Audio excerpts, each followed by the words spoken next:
We began our drive to Baynek in the early morning. The fog was over the fields of corn, raised to feed the geese famous for foie gras.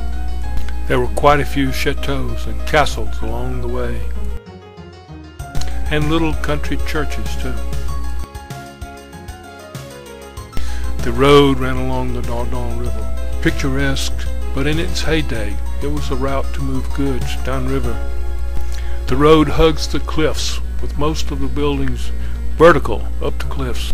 After checking in at our hotel, we took a tour boat on the river.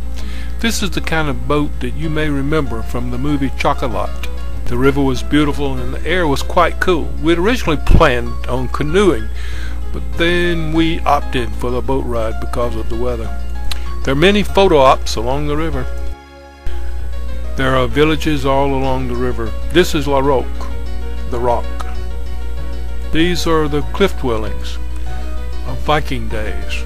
The Norsemen from Scandinavia sailed down this river, raided the villages, and the inhabitants would move up into the caves they'd carved out in the cliffs for safety. When the Vikings left, they came back to their villages. It doesn't get more picturesque than this.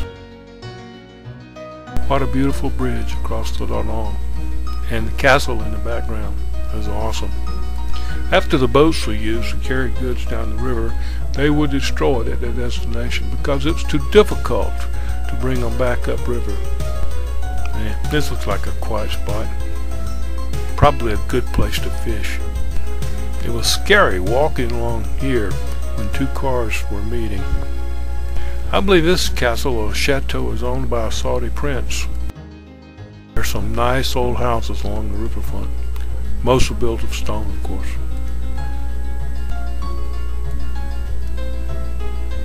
My travel bud takes a look around in a small town downriver. Talk about serenity.